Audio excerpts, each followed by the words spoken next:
Look at these 3 words written larger than the rest, with a special pride never written before or since. Tall words proudly saying, "We the people." Welcome to the Lex Rex Institute podcast. I'm David. He's Alexander. He's an attorney, but won't be speaking as one today. Nothing in this podcast constitutes legal advice, and the opinions you hear will be our opinions as individuals, not necessarily the opinions of the Lex Rex Institute. Learn about us online. Lex Rex means the law is king in Latin. There you go. We're trying a quicker version of the We did it intro. faster. Yeah. Not bad. I considered just reading every other word, but we tried that. Yeah, well, you tried that. I didn't want you to, and it did not work out very well, to no one's surprise. Yeah, I can't lie and say that surprised me too much. Anyway, we've got a full program for you guys today, so we want to make sure that we're coming in quickly. Before we do that, just remember, check us out on YouTube. We're a few weeks behind now on Ask an Attorney. There were some complications with John Ahrens performing that on a weekly basis, but we are looking for alternate people to host that. We have several ideas. Several people have asked to do that, so we are currently getting that back on track. Yep. Also, some things going on with our lawsuits that are currently in progress. As we mentioned a few weeks ago, we filed our Los Alamitos lawsuit on behalf of those 5th grade girls who were housed with persons of indeterminate gender at what was purported to be a science camp. It turned out to be sort of an LGBTQ issues retreat. That's a lawsuit that's currently underway. Going well so far. Our lawsuit against the Los Angeles County Registrar and the California Secretary of State has been filed. That is Wolf v. Dean Logan. Dean Logan is the name of the county registrar for Los Angeles. That is a lawsuit challenging an LA County vaccine mandate that applies to poll workers. So obviously, lots of professions are subject to vaccine mandates. We've been fighting against those very successfully, about a 90% success rate on those cases that we've taken. But we think that a vaccine mandate for poll workers is really a whole different ballgame, because when you require a poll worker to get vaccinated, that's an overtly and inherently political act. Look, we know that vaccination for COVID-19 has become a political issue by compelling adherence to one side of that political issue. LA County is basically taking positions on a political matter in its conduct of an election, which is a very, very serious thing. We're challenging that currently. We actually, based on the way that case has progressed and some of the strategy that we talked about beforehand, may have the opportunity to challenge some of the frankly ridiculous justiciability, I don't know, how do you want to say it, justiciability requirements that courts have tried to impose so they can dispose of election challenges in the past. We may be able to get some very favorable precedent on some of those issues. We'll keep you guys appraised of that as that continues. Just wanted to give a couple updates on those things. David, what do we have planned today?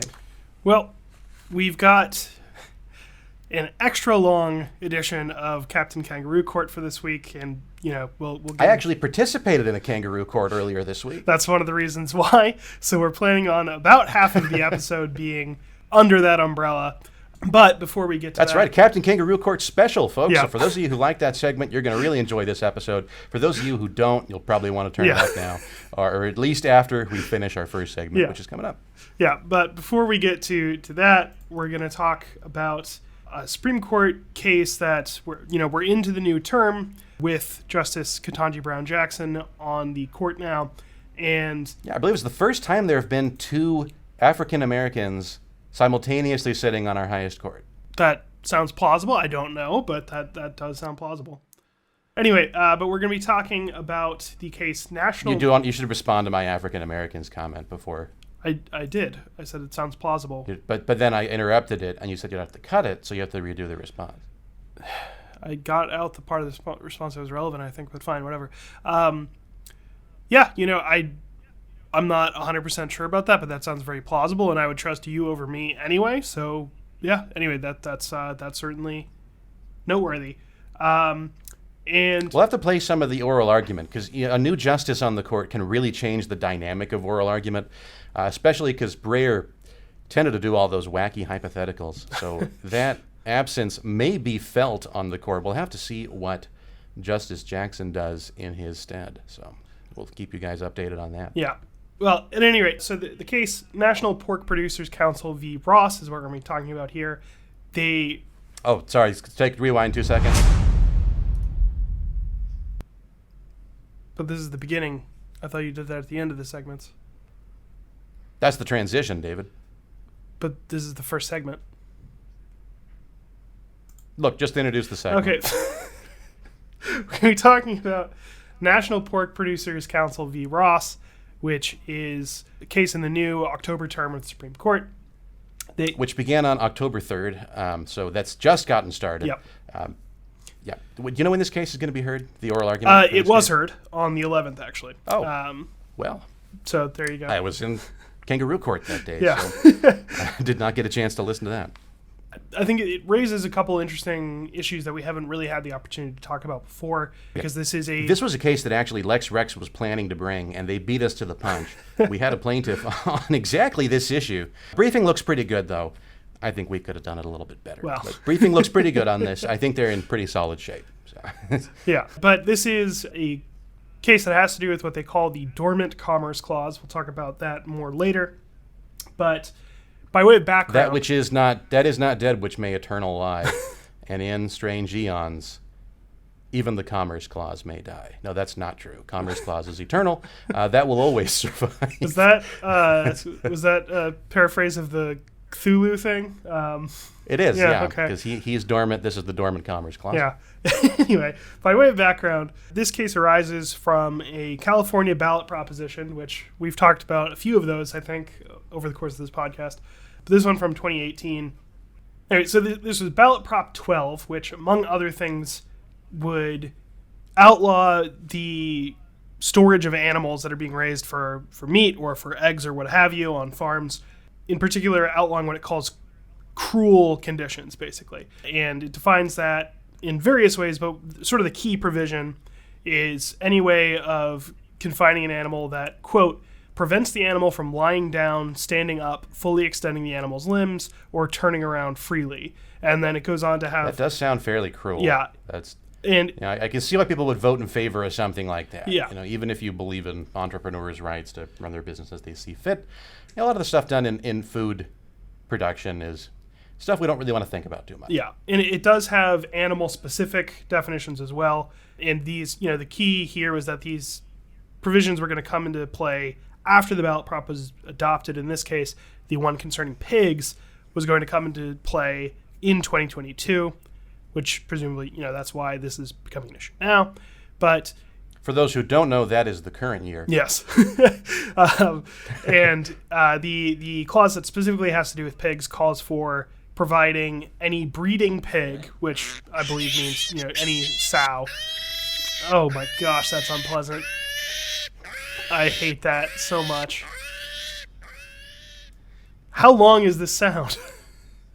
That's a pig sound, David. Yeah. Well, it does go on for 21 more seconds, but I've muted that for you so you can keep talking. Thank you. Oh gosh, that was awful. Anyway, calls for a minimum of 24 square feet of floor space per pig. And so that's sort of become the sticking issue because apparently that's not close to what was industry standard. That doesn't even sound like a pig. Goodness, where am I finding these? That sounds like a very young pig. A piglet, I suppose. That's the word. Perhaps. Anyway. Yeah. So,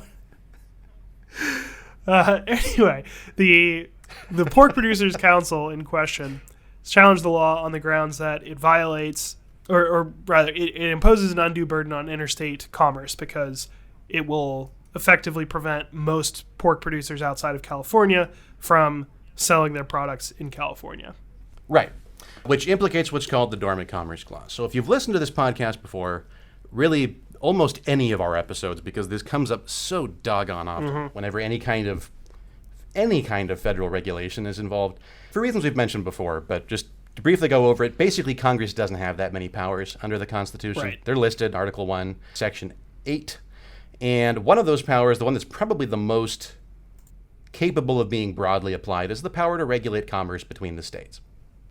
Well, we also know, based on the doctrine of preemption, based on the supremacy clause to the Constitution, as well as, just kind of basic logic, that two entities can't have jurisdiction over the exact same thing. Right, David? Yep. Why not? Because then you have conflict of rules without any means of resolving it. basically. Right. If two people are in you charge, can't serve two masters, Yeah. right? You got to have one master. And you can have different levels of masters, like in a hierarchy. You could have people who are masters over different aspects of things, which happens very frequently between state and federal governments, but they can't have authority over the exact same thing at any point. So by granting the power to regulate commerce to Congress, by enabling Congress to do that under the Constitution is implicitly denying that power to state governments. State governments may not regulate commerce between states. Yeah. Which makes sense, because they're one state. California shouldn't be able to regulate commerce in Arizona. Maine shouldn't be able to regulate commerce in New Hampshire. I mean, that makes good sense, right?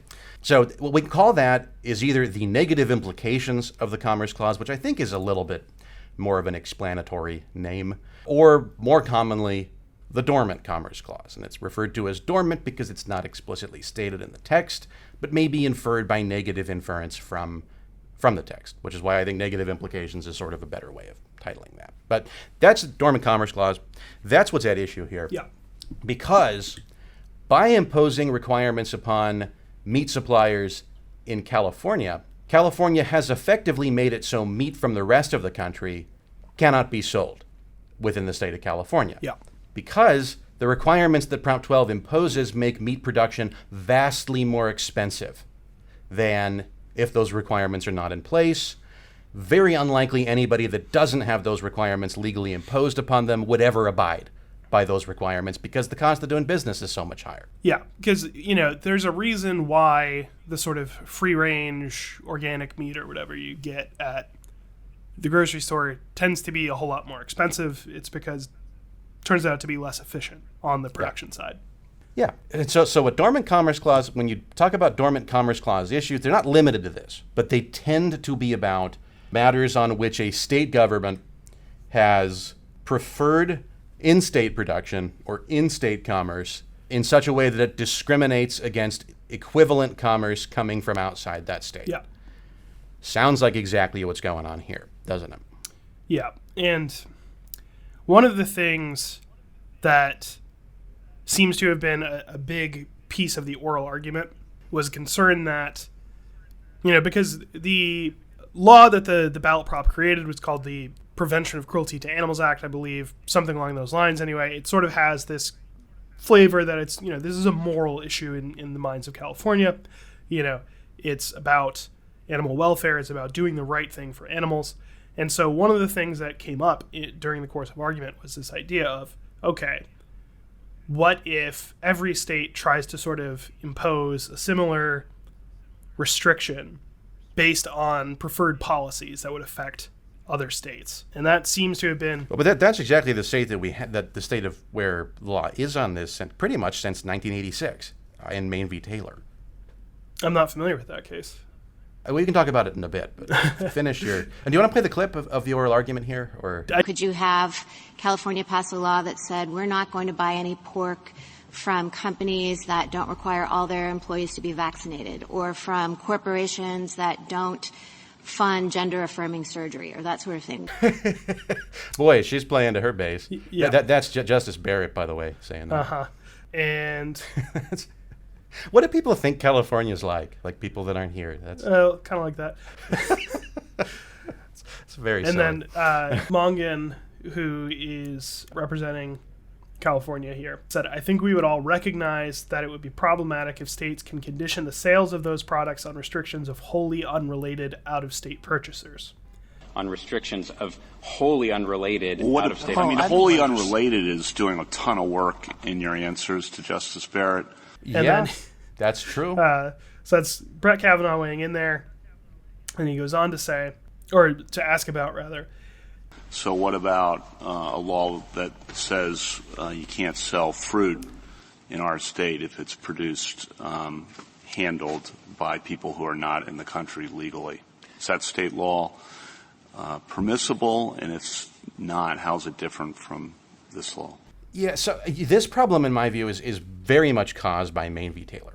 And what Maine v. Taylor was a 1986 case in which Maine had passed a law prohibiting, I think it was the importation of bait fish, because they were worried about bait fish getting released in streams and lakes in Maine, and basically being invasive species. It was an agricultural, environmental concern, right? Yep. So somebody imports bait fish, they run afoul of this law, they bring a constitutional challenge saying that Maine's law has violated the Interstate Commerce Clause. And Maine v. Taylor is pretty much still controlling law on the dormant commerce jurisprudence, where the court says that no, this doesn't violate the Commerce Clause because the state of Maine was advancing an interest of the state of Maine. Basically, the purpose was not to discriminate against commerce. So what we end up getting is a bifurcated test on this issue. Previous test, the one that was established in Pike v. Bruce Church Incorporated, a 1970 case, was very simple. Balancing test is the way that we do this. Yeah. What that case had done is that case looked at, what was being imported there? It was, so I did a little research on this.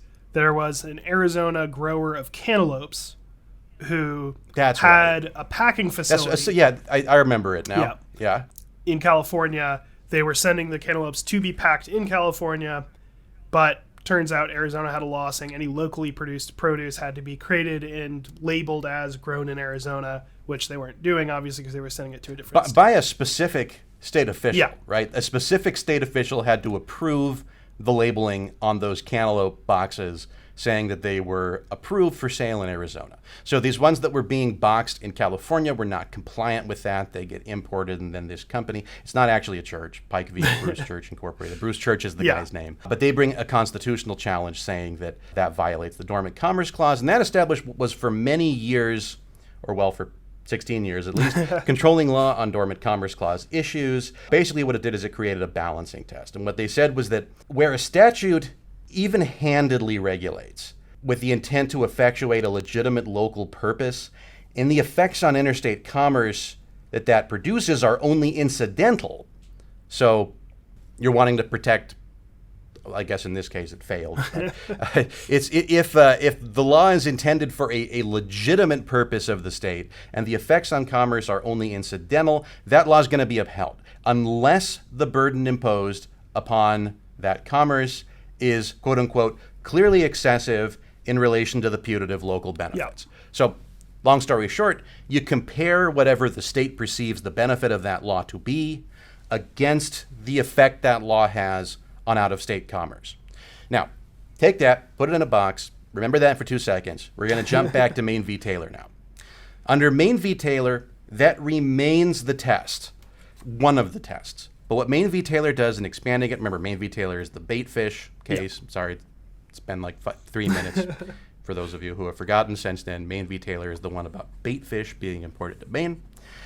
What that case ends up saying is that determining whether a state overstepped its role in regulating interstate commerce, the court needs to distinguish between statutes that burden interstate transactions incidentally, which would be the Bruce Church, the Pike test, the one from Pike v. Bruce Church, and actions that actually affirmatively discriminate against interstate transactions. Statutes in the first group, ones that are like Pike v. Bruce Church, violate the Commerce Clause only if the burdens they impose on interstate commerce are clearly excessive in relation to putative local benefits, the same test we just looked at. Statutes in the second group are subject to a more demanding scrutiny. And there the scrutiny becomes once a state law is shown to discriminate against interstate commerce, either on its face or in practical effect, so discriminatory laws, the burden falls on the state to demonstrate both that the statute serves a legitimate local purpose and that its purpose could not be served as well by available non-discriminatory means. This is, in effect, a strict scrutiny test, because by saying it could not be served as well by available non-discriminatory means, what does that sound like? I forget. Narrow I tailor, was going to say, I right? forget which phrase, but one of the tailoring things. It's got to be the only way to accomplish this goal. Yeah. Which is obviously pretty difficult to prove in a lot of circumstances. Right. So the argument most of the time ends up being over which of these tests is the better applied test. And that's what they're arguing about here in the case that we're talking about right now. The National Pork Producers Council v. Ross, they're arguing whether or not this is a law that burdens interstate commerce merely incidentally, or whether it's a law that affirmatively discriminates against such transactions. Yeah, I think that's an interesting question because, as we've mentioned, probably very few of the big sort of industrial slaughterhouse type farms were going to be in line with the regulations that are coming out of the California law prior to this. So, to some extent, I think other industries actually have adapted to California's requirements, in part because California is such a big part of the country's economy. But even in adapting to California's requirements, that's still an imposition on interstate commerce. And that's what I think was actually ignored by both sides in this case. I mentioned earlier that Dormant Commerce Clause cases tend to be instances in which in-state commerce is favored as against out-of-state. But using your economic heft to get other states to do things the way that California has mandated is debatably, I would say, even more of a regulation of interstate commerce. I think that's definitely true. And I think that's one of the things that's probably going to be on the minds. We heard the justices talking about what if other states tried to do this sort of tit-for-tat thing. But I think one of the things that's overlooking is that there aren't many states that could really come close to matching California in terms of the economic impact. Texas doing something. We're the fifth largest economy on Earth. We're a very wealthy state. Yeah.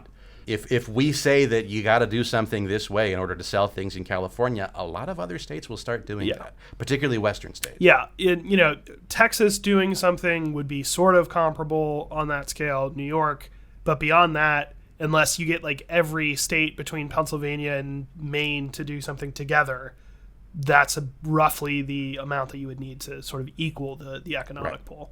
And that's just not very likely. Yeah. So on the one hand, it seems kind of the effect on interstate commerce seems kind of incidental, since the obvious will of the voters was just to make sure that animals are treated nicely. Yeah. But on the other hand, if you're passing this sort of regulation, it's difficult to imagine that you can see an end other than having an effect of regulating commerce outside the state. So I think that the strict scrutiny test is properly applied. I'm not sure this bifurcation between tests ever made any sense. Mm-hmm.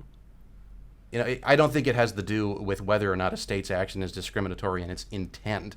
I think it has to do with whether or not it's encroaching on the power of Congress. Yeah. And the power of Congress is to regulate commerce between states. So if something has the effect of a regulation, I think strict scrutiny ought to apply. Yeah. And, California has a very diverse economy. It has a pretty significant agricultural segment.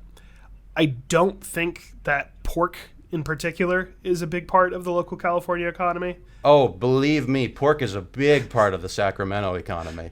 Really? Yeah. In those barrels, you mean? Boy, the lobbyists getting all the barrels of pork. I see. Yeah, that's very clever. My hatred. That's me. I'm real sharp here. I pay close attention. You know my hatred of puns, and yet you've still done this to me. But I don't know that there is much. I think I don't know that there's much of the porcine variety of pork. Yeah, no. Cattle ranching, dairy stuff that does have a pretty prominent place in California. Yeah. I think the pork stuff is mostly out of state, if not almost exclusively out of state. So it's hard to see a case where.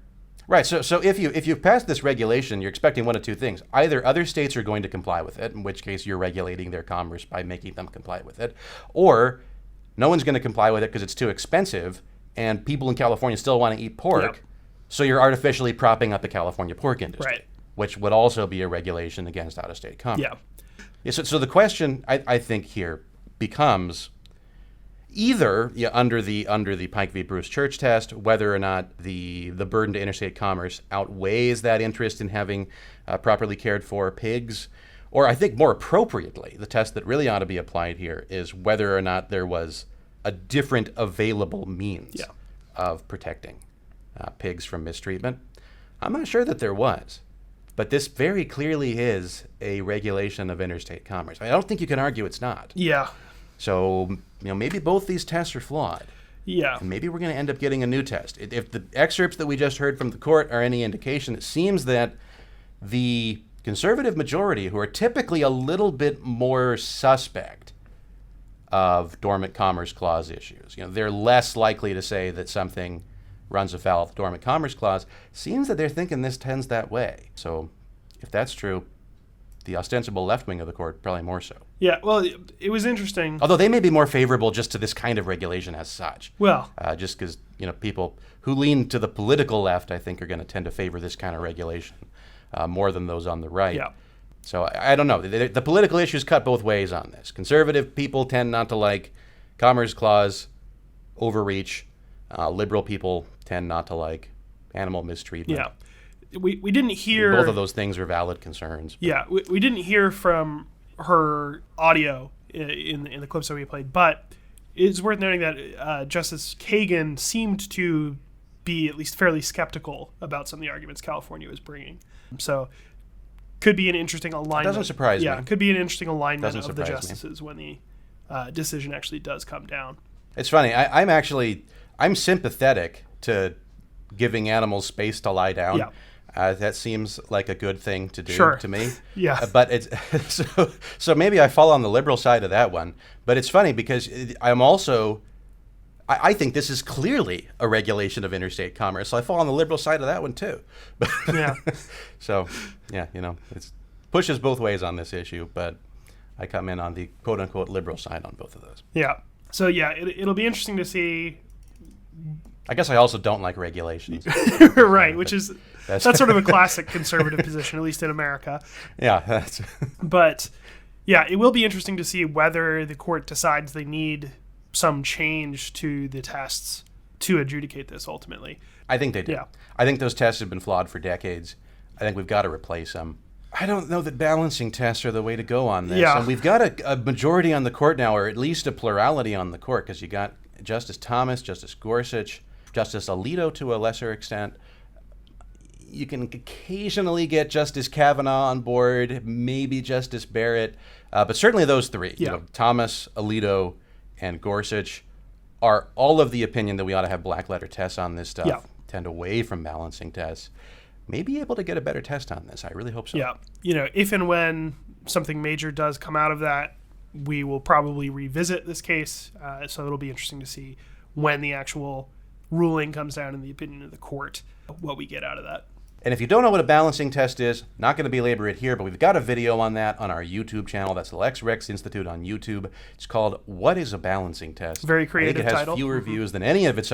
It's got fewer views than any of our other videos. I think. I think it's our worst viewed video. So I guess you guys all know what balancing tests are.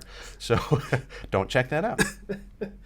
All right. So with that, I guess it's play your transition sound. Oh, thank you, David. I almost forgot about the transition sound. We're an epic podcast. Yes. And I hope you have the Captain Kangaroo music queued up because it's time for our... Oh, yes. All right, gather around, folks. Rich and poor, young and old, shy and bold, smart and stupid, whatever other dichotomous ways there are of dividing humanity.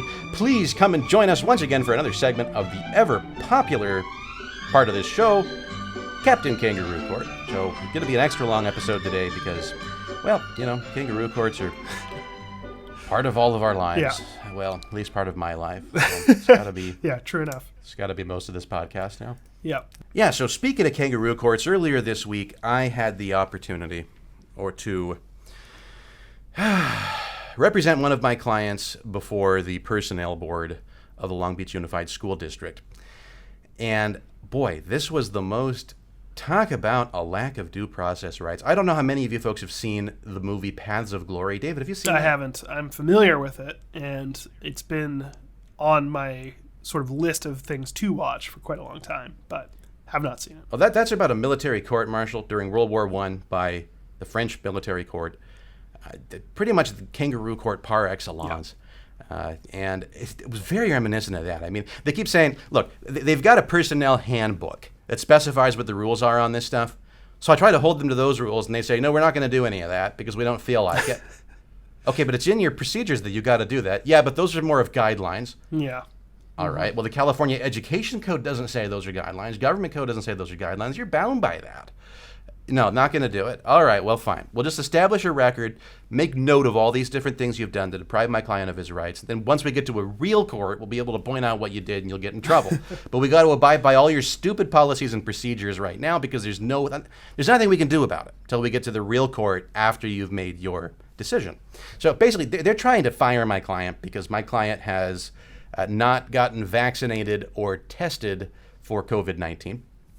And actually, they tried to fire him right after Labor Day of last year. That was when I got involved, Labor Day 2021. And we actually managed to get him paid all the way through this year, despite them not letting him show up to work. So they've been paying him that whole time. We've been through tons of procedural hurdles before that.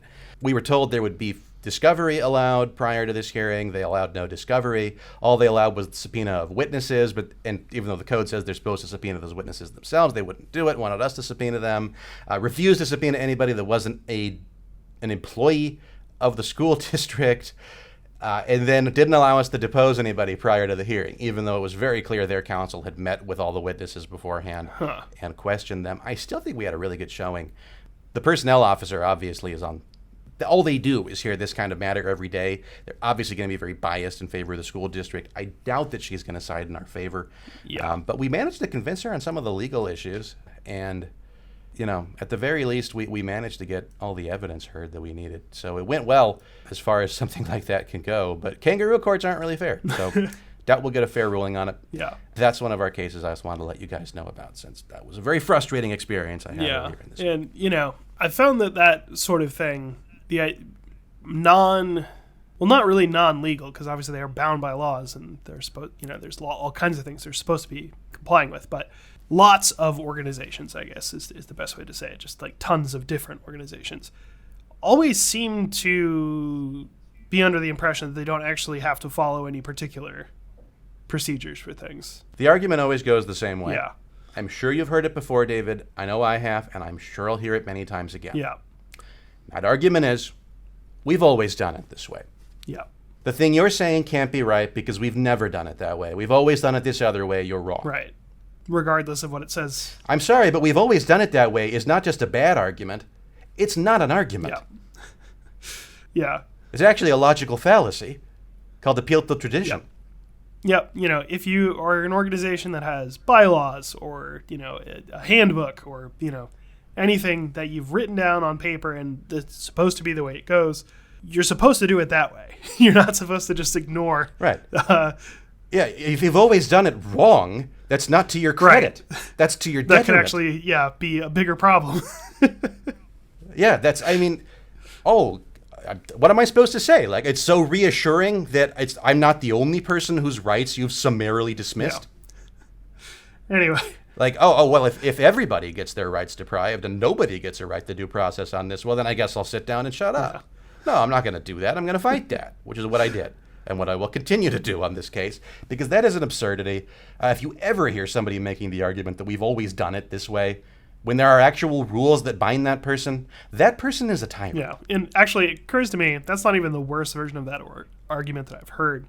The worst version is, yes, I get that those are the rules, but it would be so inconvenient. Well, that was their initial response, because we're allowed to subpoena witnesses, but they didn't allow us any written discovery. So we couldn't ask them admit or deny X. We couldn't say, like, what are your documents proving Y? Yeah. They just said, call witnesses. We're not going to give you any written discovery. So we called every single Long Beach Unified School District employee, which I think is like 2,000 people. And they didn't want to do that because they thought that would make the hearing take weeks and weeks and weeks. And they were right. It would have done that. We were perfectly willing to stipulate to written discovery instead. But they just said, no, even though the code says that you're allowed to call as many witnesses as you want, we're not going to allow that because it would take too long. So then we called, I think we called like 30 witnesses after that. And they wouldn't allow that either. Eventually they were like, the point of this hearing is just so that we can say that we were right and we're going to fire your client. It wasn't really so that you could be heard out at all. That's pretty clear. But eventually we did end up calling like 7 or 8 witnesses, which were all that we really needed for our case. Nothing they ended up producing, nothing the other side produced was really that surprising. Yeah. But it very well could have been if they'd had more capable attorneys. And that's why you're supposed to have discovery prior to a hearing, so that you know what each side has and you can prepare how to respond to it. When you don't have that, I think there's a very clear argument that due process has been denied, and we're going to be bringing a due process challenge on that if we're able to move forward on that. Yeah, maybe, I guess this is the dark side of kangaroo courts, what we've just heard about, which, Really? There's a downside? Really all of it. It's just sometimes it's more entertaining because it's, further away from us. Those horrible courts like they used to have over in England where there are kangaroos. Which Before any listeners who don't remember that conversation get really mad at us for saying that, we know that's not right. But I overheard a conversation once where someone said that. It's in the first episode that we have Captain Kangaroo Court, whichever that is. But if you want to anyway, but let's move on now. This next thing was a suggestion from the audience, but it's this concept, this tree that they call the tree that owns itself. And actually, the current tree Who calls it that, is David? the son of the tree that owns itself. Who calls it that? Who calls it that? Well, Yeah. as it turns out, people who are wrong, because the tree Wrong the people tree call doesn't it that. actually own itself, and we'll talk about that. No, trees can't own themselves. Trees don't have property. Trees are property. Yeah, trees don't own property. Generally speaking, someone owns a tree, but Yeah, that's the trees are inanimate objects. They can't own things. But this is a tree that people claim owns itself. I guess by way of a deed. It was deeded to it. Nobody really knows when. There's like a huge range of time they think it might have been. Sometime from the mid 16th to the late 18th century. Yeah, so That's over 200 years. yeah, it turns out basically this tree exists in Athens, Georgia, and as I mentioned, it's no longer actually the tree that owns itself. It's offspring of that tree now. The old tree died. They replanted one of the acorns. Wait, so does the new tree not own itself, ostensibly? That's a good question, because apparently, the new moniker is the son of the tree that owns itself. I guess even if the tree ever did. Property, so if the tree that owned itself died intestate, then the son of the tree that owns itself would also own itself, because it would inherit the tree's property and one of the trees. Yeah, that's a fair point. But it also, it occurs to me, shouldn't it be the son of the tree that owned itself? If the tree is dead, even if it ever did own itself, it doesn't currently do that. I think the name of the tree is the tree that owns itself. There you go. Yeah. Anyway. So, but yeah. This story seems to have entered the public consciousness in the year 1890. That's so stupid, though. It's so stupid. When in a newspaper in Athens called the Athens Weekly Banner ran an article about this tree so the tree was allegedly the property of a colonel in the U.S. Army, William Henry Jackson, and he supposedly was so fond of this tree that he wrote out a deed for, saying that I'm going to give this tree not only itself. Here's the text. Go ahead. Let me read the text. I, W.H. Jackson of the county of Clark of the one part, and the oak tree of the county of Clark of the other part, witnesseth that the said W.H. Jackson, for and in consideration of the great affection which he bears said tree, and his great desire to see it protected, has conveyed, and by these presents do convey unto the said oak tree, entire possession of itself, and all of the land within 8 feet of it, on all sides. Ooh, boy, lots of issues here. Yep. Okay, first issue. Great affection is not consideration. So all contracts have to have consideration in order for contracts to be valid, which means there must be a detriment to the obligee or a benefit to the obligor. You could argue, of course, that great affection is a benefit, but that is not a tangible benefit. Moreover, and more importantly, that great affection has occurred prior to the execution of this contract, and past consideration is not consideration. Moreover, he says it's in consideration of the great affection that he bears the tree. So that still wouldn't be consideration from the tree to him. That'd be consideration from him to the tree. So not valid consideration for a contract. Other thing is, any conveyance in real property rightly does have to be by a writing. That's under the statute of frauds. That was passed during the reign of Elizabeth, I believe. However, there also has to be delivery of a deed conveyancing real property. This deed was not delivered. Now, a deed can be actually delivered, it can be symbolically delivered, or it can be constructively delivered. You can't actually deliver a deed to a tree because the tree ain't got no hands. Yeah, sure. You cannot constructively deliver a deed to a tree because a tree don't have, I'm not going to use the improper grammar, I'm bad at it, because a tree does not have any agents or assigns. Sure. So you can't deliver it to his secretary, for instance. Tree doesn't have that. I mean, it has maybe woodpeckers or squirrels. Maybe a gardener. But it's not clear that those... that's still not But quite right. the gardener's probably acting on behalf of Jackson. It's probably not acting on behalf of the tree. It's not clear that the squirrels and woodpeckers are acting on behalf of the tree either. So I don't think they could be... I don't think they are actually acting on its behalf, in fact. No, I would go that far as well. I can actually take my statement further. They're not acting on its behalf. They're acting on its own behalf. And it can't be symbolically delivered either, because there's nothing. I mean, symbolic delivery has to do like with if you hand somebody the key to a factory as a way of delivering that factory. I'm not sure how you would constructively deliver an area of land that's 8 feet on all sides and has nothing in it but a tree, otherwise empty, 8 feet on all sides parcel of land. I don't know how you constructively deliver that. So there's no way for this deed to have been delivered to the tree. That's your second issue. I've sort of left out really the elephant in the room, the biggest issue of why this tree can't have been deeded itself, which is... It's a tree. It's a tree. That's the same sort of fundamental issue that prevents you from delivering property to it in any way, is that it can't actually be, an agent in any meaningful sense. I found it. I was looking at the Wikipedia article on this, and it's funny. It says, most writers acknowledge the deed is lost or no longer exists. That actually doesn't make any difference at all, unless there were a dispute over the ownership, in which case they would have to evidence under statute of frauds by the writing. But as to current ownership, makes no difference whether or not that deed still exists. But anyway, it goes on. If it in fact ever did exist, such a deed would have no legal standing. They used the wrong word there, but do trees have legal standing? That's a juicy question, and that's going to lead us. Oh, most would say no.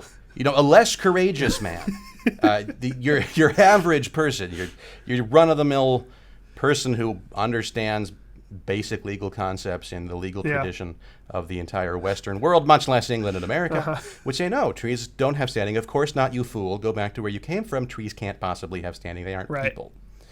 But a more courageous man, one less studied in the legal traditions of England and America, thinks otherwise. Who is that man? Well, it's a Supreme Court justice, as it turns out.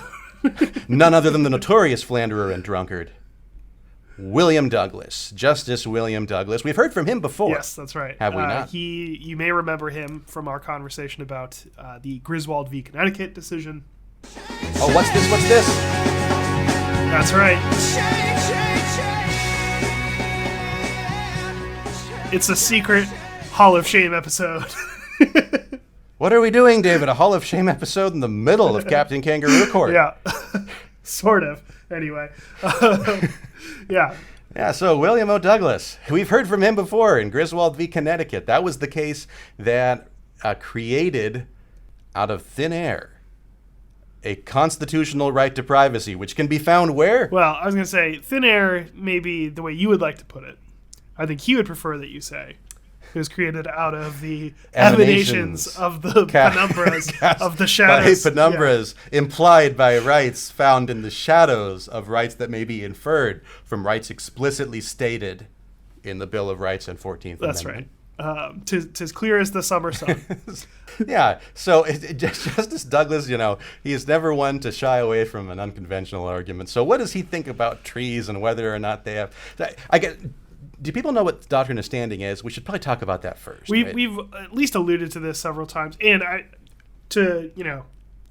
take one step back, we're talking about the case Sierra Club v. Morton. We're not going to probably spend as much time on the background as we normally would in Hall of Shame episodes, but that's the case. Standing, though, and this is the key point, is basically the ability of a particular entity to bring suit. So... you can't just... You're the right person to sue. It means you're the right person to sue over something. If I kick David in the shin and it hurts... Ow. You, the listener, can't sue me for that. Yeah. David has to sue me for that. He has standing for that because he's the one that suffered the injury. Yeah, so the case... or rather, the question that Justice Douglas wants to ask in relation to this case... which had to do... He just sees no way the trees can win this case. I think don't they decide Sierra Club doesn't have standing? Yeah. Because Sierra Club sued for some environmental thing. I don't remember all the details. Yeah. But they said...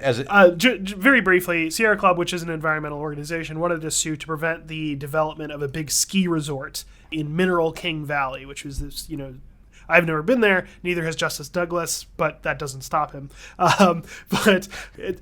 Supposedly, very beautiful place. they tried to prevent development from occurring there. And even though they didn't know. Right. And so they presented themselves as suing in the public interest, basically. Right. Right. And, there are rules for being an organizational plaintiff. I'm not sure if they tried to avail themselves of that. Basically, they argued in the public interest. That's just not going to cut it. No. But Justice Douglas really wants them to have their day in court. So he says, well, if Sierra Club doesn't have standing, Yep. maybe the trees themselves have standing. Yep. And what does he have to say about that? Well, there's a very famous passage. A lot of very silly things. There's a very famous passage. The critical question of standing would be simplified and also put neatly in focus if we fashioned a federal rule that allowed environmental issues to be litigated before federal agencies or federal courts in the name of the inanimate object about to be despoiled, defaced, or invaded by roads and bulldozers, and where injury is the subject of public outrage. Mm-hmm. Yep. Okay, well, that's a bold proposition, Cotton. Let's how does he support this? What kind of argument does he give in favor of this? Well, from my perspective, his argument is basically to fundamentally misunderstand what corporations are. Always an interesting strategy. We'll see. Yeah, it's a bold strategy. We'll see if it pays out for him. So he goes on to say, inanimate objects are sometimes parties in litigation, he says. Yep. A ship has a legal personality. Uh-huh. That's right, ships can sue. That's true, it says the reader. Mm-hmm. And ships are made of wood, just like trees. Much the same. Yeah. The corporation soul, a creature of ecclesiastical law, is an acceptable adversary, and large fortunes ride on its cases. Yep. So, Dave, you want to explain what an corporation soul is? So the idea, and this is again why I think he's fundamentally missing the concept. It means here. like a priest, right?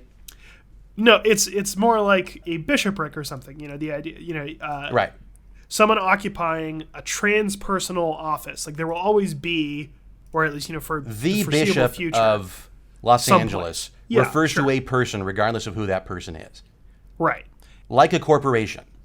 Yeah, and so even though it's only one guy, he has legal interests as the bishop that he does not have as an individual person. What I find very funny is that his argument is about inanimate objects having standing. Yeah. He lists fully one inanimate object before moving on to an abstract concept that is not an inanimate object. No. And even the one that he does list, ships only have standing as a corporation. Right. It's not that the ship is suing in the interest of its own materials. It's not like the steel or the wood or whatever suing.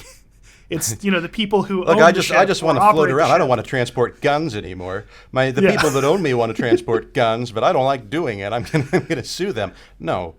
Yeah. If your owners want you to transport guns, you're going to transport guns. It's their interests that are protected because it's the interests of the corporation, not the ship as such. That's very, very silly. Right. It's just I don't understand how he thought this was a good idea to sign his name to. I just think it's so funny that he has one example and then he moves on to something that isn't an inanimate object. Even his one example is horrible. But it's completely wrong. Oh my gosh. Yeah. So it should be as respective values. He goes on. So it's like also corporations are things that get representation. So that's his sole argument. One paragraph where he just lists only one thing that even appears to be a kind of inanimate object. And then he moves on to, so it should be for valleys, alpine meadows, rivers, lakes, estuaries, beaches, ridges, groves of trees, swampland, and even air that feels the destructive pressure of modern technology and modern life. The river, for example, is the living symbol of all life that it sustains or nourishes. Fish, aquatic insects, otter, fisher, deer, elk, bear, and all other animals, including man, including man? So he's arguing that rivers ought to have interests that control the actions of people when they sue. I'm going to move on. Who are dependent on it and who enjoy it for its sights, its sound, or its life. The river as plaintiff speaks for the ecological unit of life that is part of it. Those people who have a meaningful relation to that body of water, whether it be a fisherman, a canoeist, a zoologist, or a logger, must be able to speak for the values which the river represents and which are threatened with destruction. Yeah. That's animism. That's the manner in which he fundamentally misunderstands American law is that he thinks that it's tribal animism. Yeah, that's certainly one way of conceiving of that. He's saying there's a river spirit and that people should be able to step in and act on that river spirit's behalf. That's not the way it works in America. It's just a symbol, and why he thinks that should be a meaningful. Yeah, but we ought to. He is creating a hypostasization, a hypostasis of river as river, with rights that may be defended by people. That is animism, David. I'm not sure that your vocabulary there is going to help people very much who aren't familiar with some classical philosophy. But I take your point. Yes, treating the river as frankly, the things he named would all be better plaintiffs than the river itself. Yeah. Well, I mean, not like the fish would be about. No, the river is the worst. You're right. The river is the worst plaintiff. Like I'm not saying because the river is not even land. The river is water that runs through different parcels of land. I'm not saying that the fish should have standing or the otters. Just or whatever. that they're better than the river. It would be better than giving the river. So this is actually a classic bad judge move because not only is he making an inherently absurd point here, he carries it further than his case requires. Yeah, and trees are a better recipient of legal standing than a river. I want to point out, too, this reads like a student essay where he is trying to fill up a word count. Like, he has these pointless lists that just... His actual argument is just that one paragraph, and the rest is pointless lists. Yeah. It's like, fish, aquatic insects, water ouzel. I don't even know what that is. What's a ouzel? Otter, fisher, deer, elk, bear, and all other animals. Like it's. I think it's a kind of bird, isn't it? You could maybe. I don't know. But then he goes on to argue later. He says I get that we're concerned now that anyone who just hears about something would show up then and try to testify on behalf of the swamp or the mountain or whatever. But don't worry about that. We'll restrict it to people who know the area. And my question is... That's what, look, it just keeps getting more animistic as you describe it. It's literally the spirit of this area. Like, it's not even, it's not even the point of polytheism, like it's super ancient religion. Because at least polytheists would say there is an abstract entity that represents this river. Yeah. To Justice Douglas, it really is just the spirit of this river. And you can know it if you've been there. Basically, you want expert witnesses who can testify to how enjoyable this thing is, like to what you feel like when you're in it. And you ever seen the movie Rashomon? I haven't. That is another movie. One. Yeah, that is another one that is on my list. In addition to Paths of Glory, obviously, feudal Japan is an animistic society, or was an animistic society, right? I mean, that's what Japan was. In that movie. Basically, the whole shtick of that movie is that it's the same event told from everybody's different perspectives. Right. One of the perspectives is a person who died in this event, who is having their testimony presented by basically like a soothsayer, a mystic, medium. Medium, somebody who communicates with the dead in court. Yeah. So she's in court, testifying in court, contacts this dead person, and then speaks as this dead person. It's actually a very disturbing scene. But kind of funny when described, that's a little better than what Justice Douglas is suggesting. Because, while that is hearsay, nested within hearsay, while there is no way for the court to cross-examine the person's testimony that's being conveyed, at the very least, we've got a witness in court who claims personal knowledge of at least that person via, using mystical powers to contact her from beyond the grave. Yeah, and at least notionally, the person being mystically represented is in fact a person, as opposed to like a mountain or a river. Like the tree's not even there. The tree's words or the river's words aren't even being heard in court. It's just this guy that says, I have sort of a mystical knowledge of what's good for this tree or this river that you haven't seen, hasn't appeared in front of you, Your Honor. Listen to what I say about it. Yeah, I've canoed on this is one of the things he lists is canoeists. So I've canoed on this river. I know what's good for this river. Yeah, and it's really easy to pick apart this opinion because it's just horrendously bad. It's really bad. It's worth keeping in mind, this guy was hated. Justice Douglas was hated by all of his interns because apparently he was sort of a monster to work for. He would get very, very angry and shout at people and throw things at them.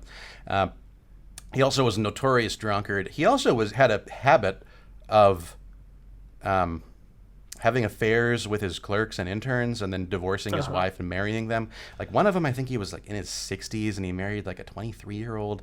Yeah. And the disparities in age just keep getting vaster because he's only going one way and the clerks all tend to be about the same age forever. They stay the same age, to paraphrase Matthew McConaughey. Yeah, anyway. So, he's not a real stellar example of judicial conduct. I don't know that he's a real stellar example of judicial reasoning either. Yeah. Anyway, if you want to hear more about him, because we did go into a bit about him when we did Griswold, you can listen to that episode. Any more nuggets of gold from this dissenting opinion, David? Not that I have off the top of my head, but it's an interesting read if you want to look it up again. I kind of like this one. Now, perhaps they will not win. Perhaps the bulldozers of quote-unquote progress, in scare quotes, will plow under all the aesthetic wonders of this beautiful land. That is not the present question. The sole question is, who has standing to be heard? Yeah. Those who climb the Appalachian Trail, and he goes on, a bunch of other different things you can do in nature, certainly should have standing to defend those natural wonders before courts or agencies, though they live 3,000 miles away. Honestly, I love nature. I'm not unsympathetic to the idea that people should be able to protect the interests of keeping things as they are instead of developing them. There ought to be a way to do that. Yeah. What we're really looking at is an inherent problem of the fact that the federal government owns so doggone much land.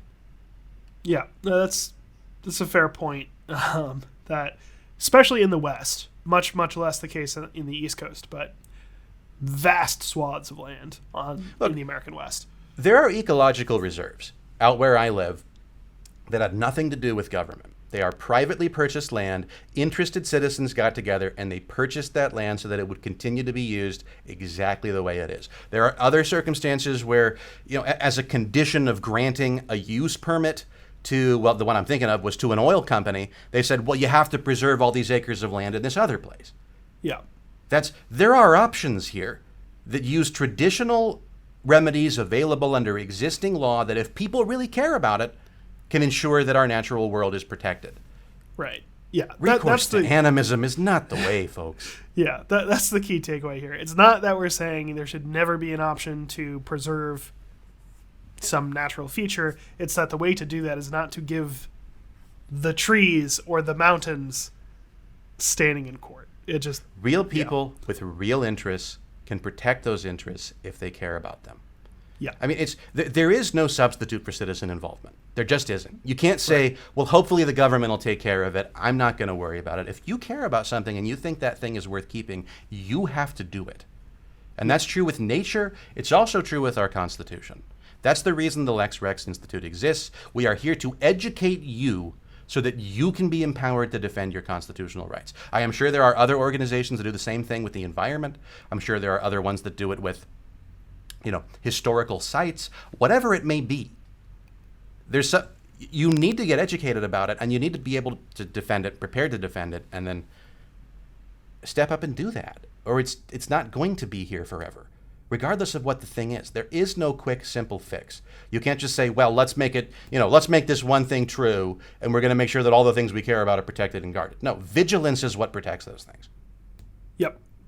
And that's that's the reason I bring Justice Douglas's personal conduct into this at all, is I think that's the sort of mentality somebody is coming from when they look for quick fixes like this. It's not something that you do when you very soberly, soundly decide to protect something that matters. It's saying, I want to take zero responsibility for it, but I want it to still be here in the future anyway. And that's what I find so particularly offensive about this. Yeah. Anyway, we have exceeded our normal time, so we're probably going to have to call it there. But that's, I think, a good note to end on, because that is sort of the fundamental mission of the organization, is to help the public understand and feel empowered to protect their rights. So if you do care about your constitutional rights, we have lots of volunteer opportunities. We've just started the Open Book Project. That is an effort to audit and make public the curriculum of public schools throughout the United States. That is a hugely important topic. We know that not everybody has time. If you don't have time, we'll take your money too. You can go to our website, lexrex.org/donate. Really, it's our clients. We don't like to make our clients foot the majority of their bills. If you're going to defend your constitutional rights, that's already a huge sacrifice. You make yourself a target for all kinds of ostracization and attacks. Those people should not be paying to do it. We want to cover those fees, and the only way that we can do that is if people join us by funding those cases. That really is the very best way that you can defend constitutional rights, is by funding those who have stepped up to put themselves in the crosshairs. You can do that at lexrex.org. Really, every penny that you send us goes directly to the fight for constitutional liberties. Yeah. Do you wanna play the Captain Kangaroo theme again to outro, or are we just gonna? Oh, yeah, sure, why not? With extended Captain Kangaroo Court, so we can do that. All right, folks, thanks for listening. Once again, it's an episode of Captain Kangaroo Court. If you want to prevent kangaroo courts like the ones that I experienced earlier this week, or kangaroo courts for anybody ever again, please donate to Lex Rex Institute at lexrex.org/donate. We would really appreciate those contributions. We've got some expensive cases coming up. Yeah. But, we trust you folks. So that's the American people. I think they see where there's a need and they're able to step up when needed, like in that wonderful Jimmy Stewart movie, It's a Wonderful Life. But anyway, thank you for listening, folks. As always, check out our other content if you're wanting more Lex Rex Institute content before the next episode comes out. Anything else to say, David? I kind of cut you off there during our funding pitch earlier. Apologize for that. That was... I was trying to find a graceful transition, and I feel like you did that just fine. So, thank you. As you said, thanks to everyone for listening, and we hope that you'll listen again. Good night, everybody. Good night, everyone.